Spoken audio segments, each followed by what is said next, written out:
Thank you, Bryn. Yeah, an eclectic grid of cars then making their way out onto the circuit now for our Track Attack Nippon Challenge race, which incorporates a few different classes of cars, actually. The Nippon Challenge incorporating the Tricolor Trophy and the Multimark series as well, but it's a bit of a run what you run kind of series in a way. You can kind of, whatever car you've got, generally, if it's a saloon or hatchback anyway, there will be a class for you.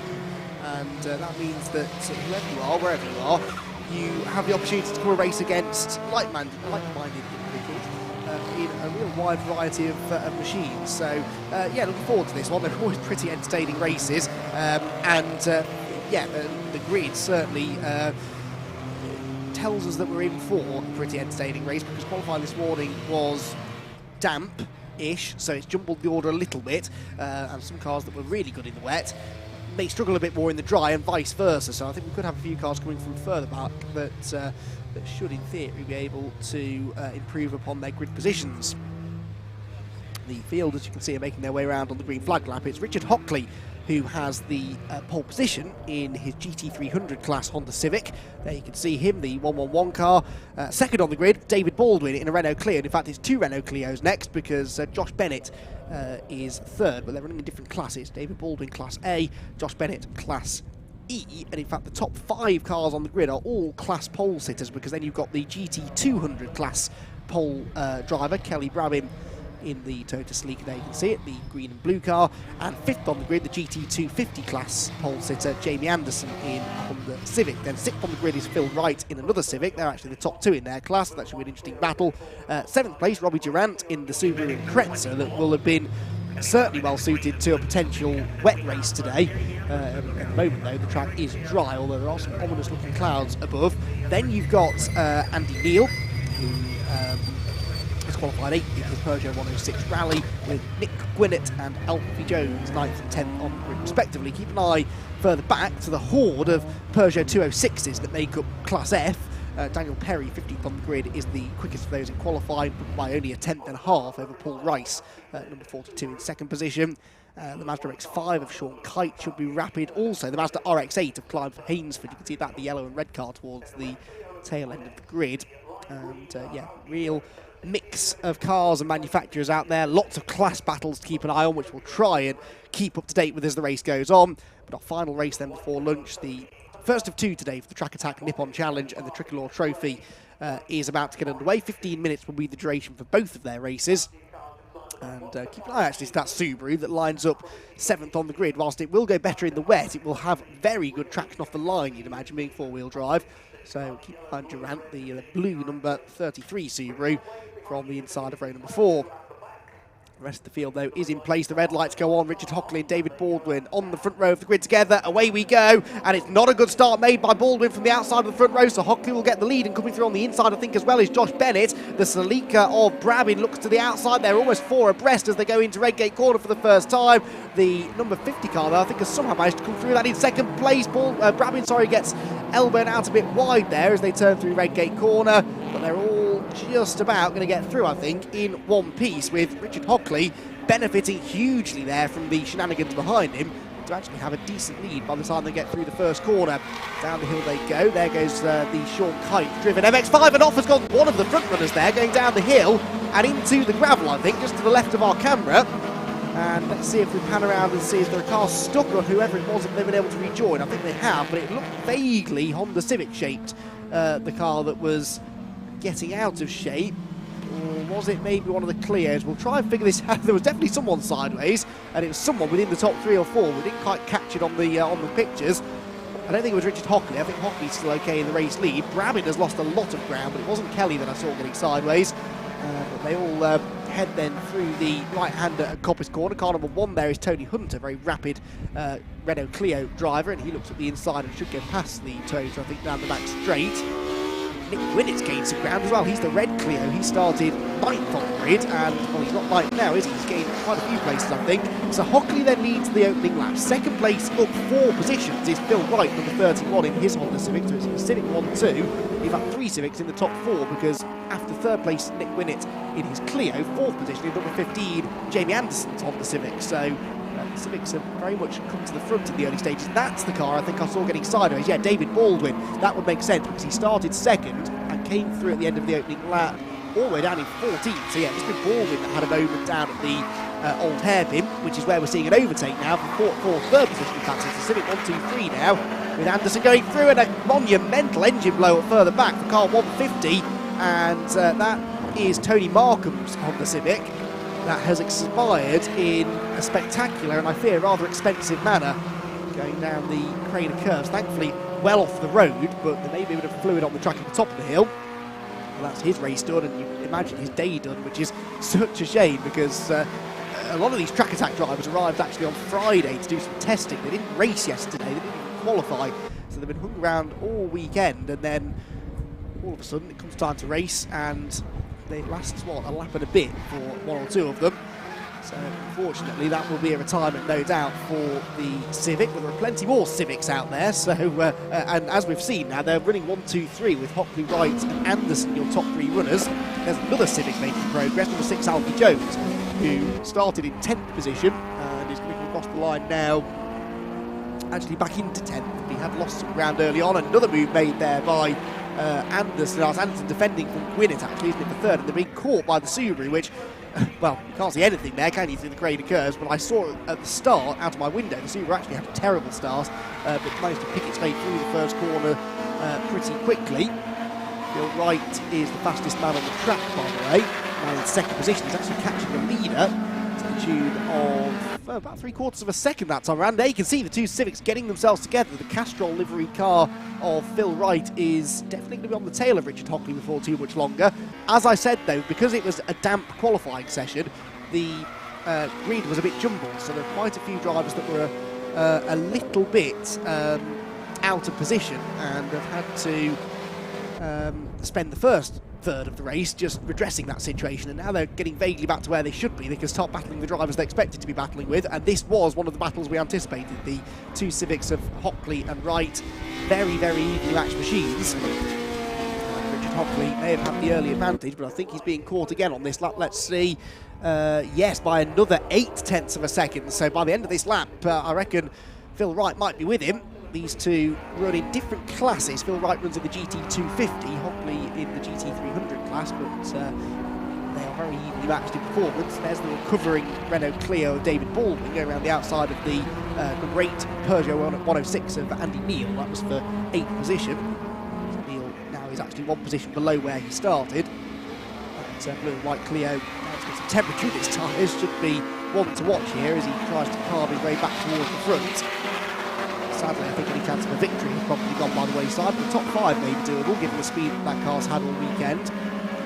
Class leaders, by the way, the GT300's being led by Hockley, GT250's by Wright, of course. Then you've got Class A being led by Gwinnett in his Clio.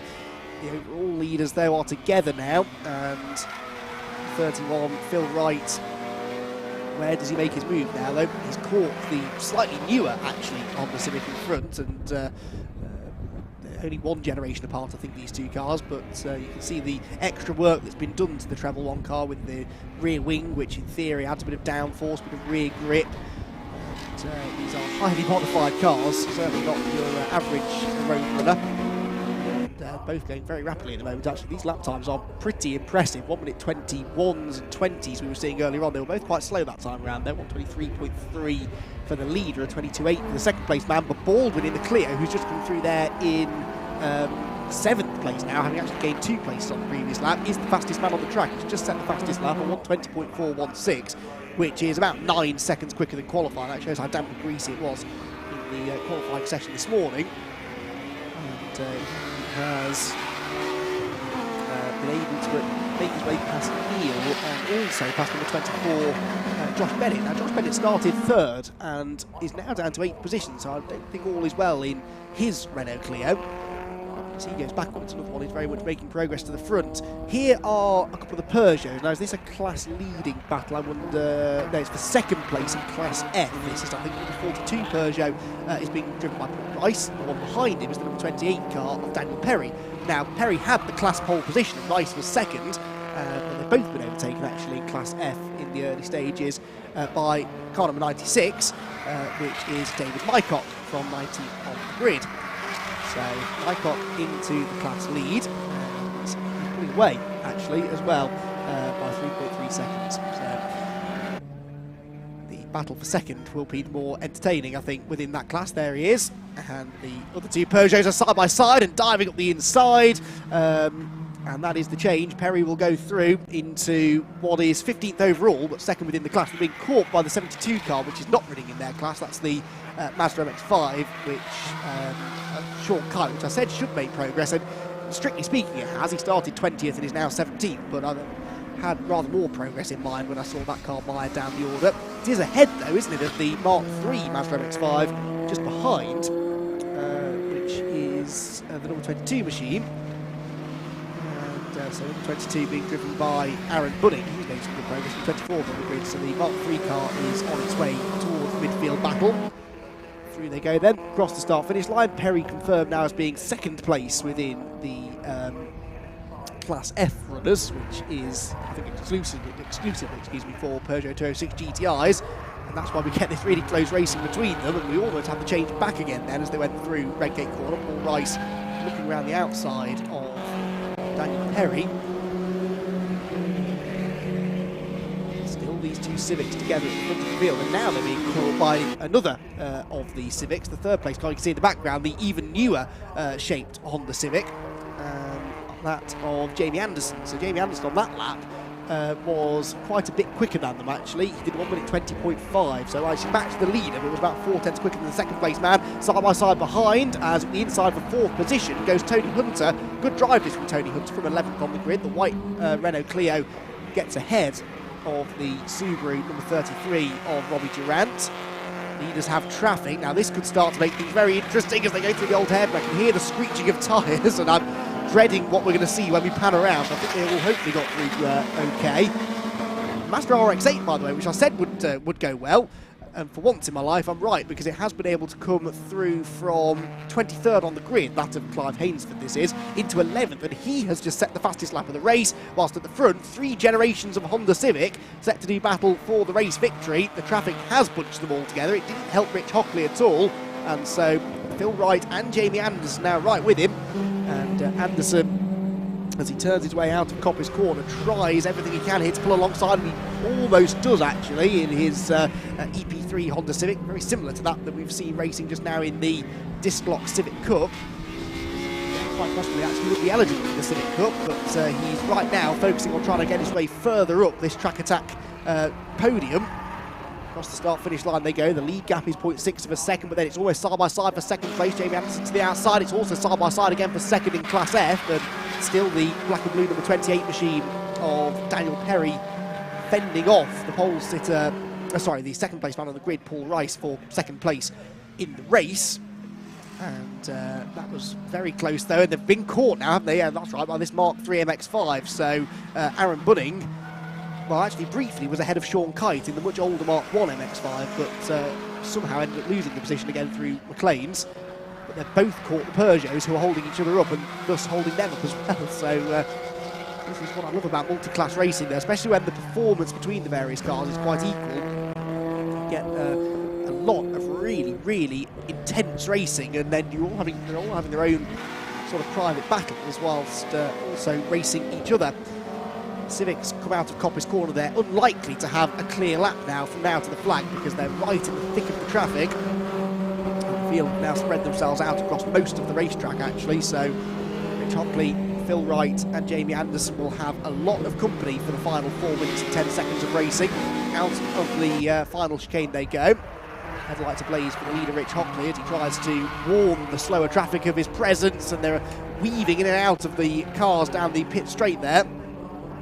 Hockley is just, it seems, able to keep Phil Wright at arm's length, isn't it? Wright can get within a few car lengths, but never really close enough to try and pull off an out-braking manoeuvre. Maybe as it is that rear wing on the Hockley car that's just giving him a bit more downforce, a bit more braking ability. It's being helped by the fact that Wright's getting backed up now into very rapid Jamie Anderson. They head out to the old hairpin then.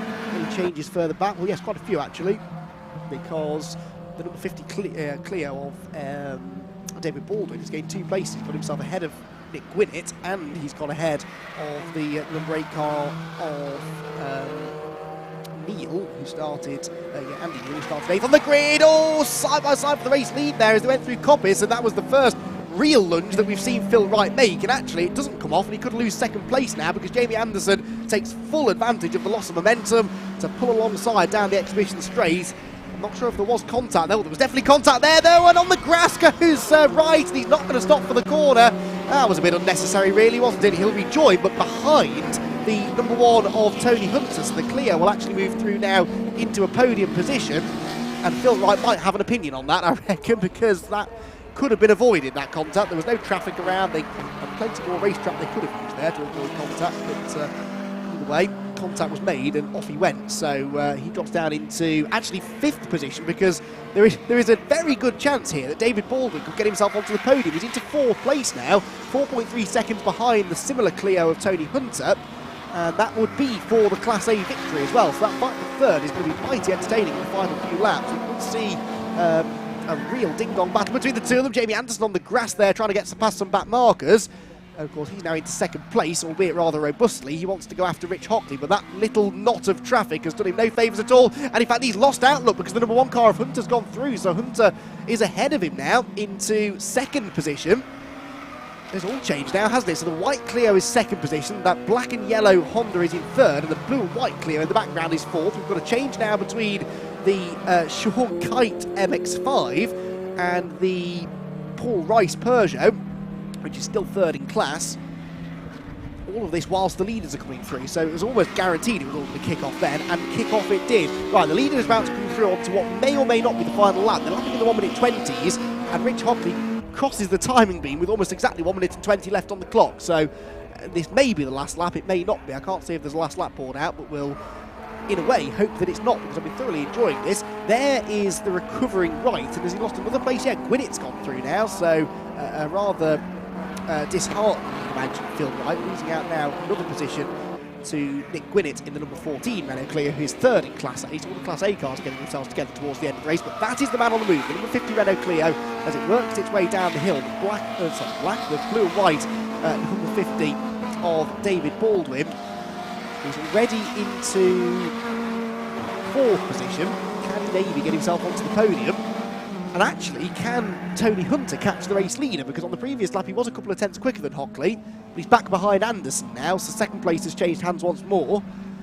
Positions are changing literally too quickly to keep up. I'm doing my best, but every time we cut to a different group of cars, they're in a completely different order to how we last saw them.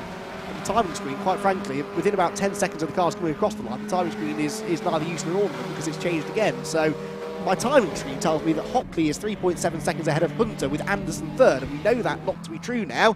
We've got a Peugeot off the road, and that is the 108 of Charlie Bingham, who was 3rd on the grid in Class F. Checkered flag, though, has gone out to Richard Hockley, so they chose to throw the checkered flag. They didn't quite have enough time to get round for another lap. It was very close for 2nd, and Hunter got it by a 1/4 of a second, so the Clio may be behind the Civic by the time they get to Redgate, but it was ahead at the line. So Hockley wins, Hunter 2nd, Anderson 3rd, and 4th for Baldwin then, which was not bad, actually, given how the race started with that spin, or the big moment he had down at the old hairpin. Nick Gwinnett was 5th, 6th place Phil Wright, 7th for Hainsford in the RX-8, who retained that fastest lap to the end. 8th position then for Andy Neil, 9th for number 6, which was Alfie Jones in the Honda Civic, and the Subaru faded towards the end there, unfortunately. Number 33, Robbie Durant, having run in the top 5 early on, although everyone had a spell in the top 5, it seemed, at some point in that race. As far as class winners are concerned, the top 3 cars all win their respective classes. So Hockley wins the GT300s, Hunter wins Class A, and Anderson wins the GT250s. Then in the... what other classes do we have? We have Class MM, which was, I think, a class of 1 anyway, so Hainsford in the RX-8 wins that. Class D was won by the number 8 Peugeot 106 of Andy Neil. Mycock wins in Class F, in the number 96 Peugeot by 5.3 seconds in the end over Rice in 2nd. So where did Perry go? because Perry was second and he ends up finishing third and actually several positions behind the rest of them. Rich Hockley's gone for another lap of honour, by the way. He's chosen not to pit at the end of the in-lap. It must have been a really last-minute call to get the checkered flag out. And he's soaking up the applause from the spectators around the Donington Park circuit.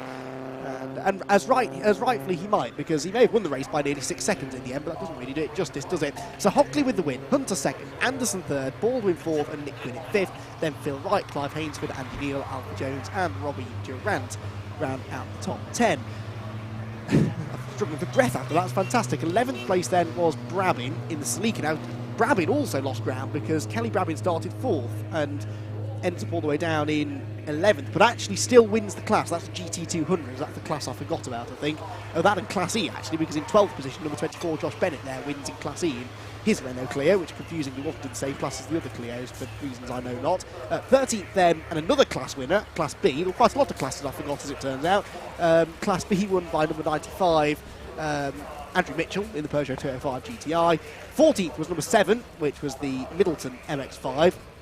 Which we didn't see much of, Kevin Middleton, but that was a Mark 1 Mazda MX-5. And then the rest of them all appearing on your screen. The Class F cars, as I said, Mycock with the win, Rice second, and Perry in 3rd position. But something for everyone to race for in that race, which I do like, and they certainly raced, didn't they? That was there was some brilliant action there between lots of cars battling for class position, but also mingling with other classes, and that's what makes for particularly exciting racing, because you have speed differential between the various classes, but over a lap they're actually pretty even. It's just they make their speed in different parts of the track. Some of them are better through the corners, some are better in a straight line, and that guarantees that you will have lots and lots of action, and almost too much action to keep up with, quite frankly, but I enjoyed doing my best to do so anyway. So the drivers then make their way back into the pit lane. Richard Hockley, your winner, 2nd place for Tony Hunter, and 3rd position for number 15, Jamie Anderson, and they all are their respective class winners as well, so it'll be a very happy podium that we hopefully are able to bring to you